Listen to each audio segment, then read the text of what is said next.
Nope. All right, now let's get into probably my favorite segment of the week, and it is MJF getting a cameraman in to give the gift of redoing the locker room to the Pinnacle. And MJF says, "Thank you so much, camera guy. I'm so glad that you're documenting this. Pinnacle, I got you a new interior designer because this place is a fucking dump, isn't it?" Yep. He's got a tailor there. They're yeah. Like, I got an interior designer as well. Yeah. All the great stuff because and side note, isn't it just the most 2021 thing in the world to have a feud over a locker room? That just, again, here you go, AEW. Here's this week's chef's kiss. Chef's kiss. Yeah. A feud over a fucking locker room. It can is be just that perfect. simple sometimes. That's what I'm saying. Right. It can be territory and the real estate is a locker room, and the Pinnacle wants it, and the Inner Circle wants it, and each week they're just tearing. If you had a specific locker that you liked at your work, and somebody else was trying to take it, and like the little infighting and politics that would come from that, it's relatable. Yeah. So MJF says, "Hey, we're going to redo this whole fucking place. And the first thing we're going to start with is this smelly ass bathroom." And he opens up the door and oh Christ, here is the Inner Circle staring him down. And MJF gives a moment, collects himself, shuts the door, says, "Guys, we got to go." We got to get out of here. The Pinnacle, not seeing the Inner Circle, starts to look confused, like, what the hell's going on? MJF makes his way to the other door, opens it up. The man that Charisma forgot, Jake Hager, standing there looking like he can't read, and it says, "I'm going to beat your ass," and then boom, and we get a melee. Gave him and the How's Your Father.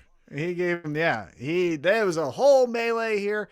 We had Shawn Spears and Sammy Guevara going after it. We had the tag teams going after it. The bald fat one of FTR, did you see him bleeding from the head? Mm-hmm.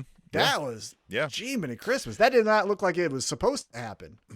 These segments they do in the like backstage fighting segments, they do really well, right? The cinematography, whatever you want to call that, like how they shoot it and how they kind of chain the segments is done really well. Ever since the early days of that they've been doing these, like with the Stadium Stampede and any other thing. Like I like how they do this versus, the standard definition stuff we've been getting with the WWE. Like I like this kind of moving room to room into the next thing, and it feels real, right?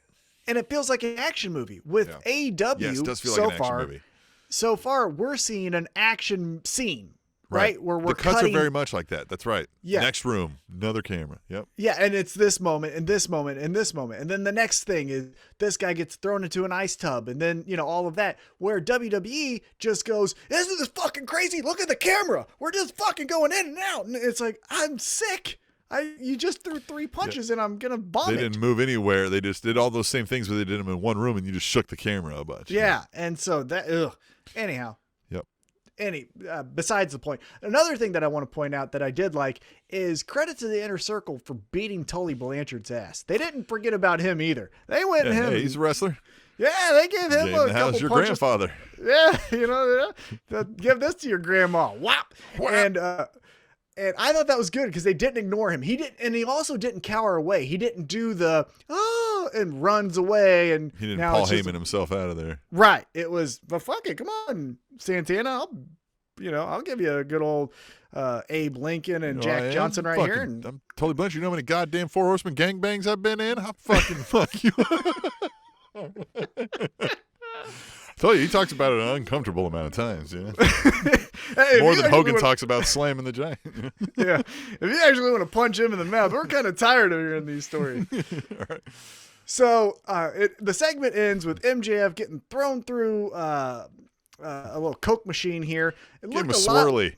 I like that. Well, he gave him a swirly first, and then calling him a piece of crap. And then threw him through the little Pepsi machine there. It gave me some flashbacks to 2008 or 9 or whatever it was when Chris Jericho threw Shawn Michaels' head through the Megatron. Remember when he threw his head like that? Felt a lot like that. But then they took him and then they dragged him and threw him out. And then the fight over the dressing room, they tore down the Pinnacles logo and they put the Inner Circle's logo back on that locker room. Poured out the little bit of the bubbly out for him right on the back. He's like, "This is our locker room, bitch." Love it. It was a great segment.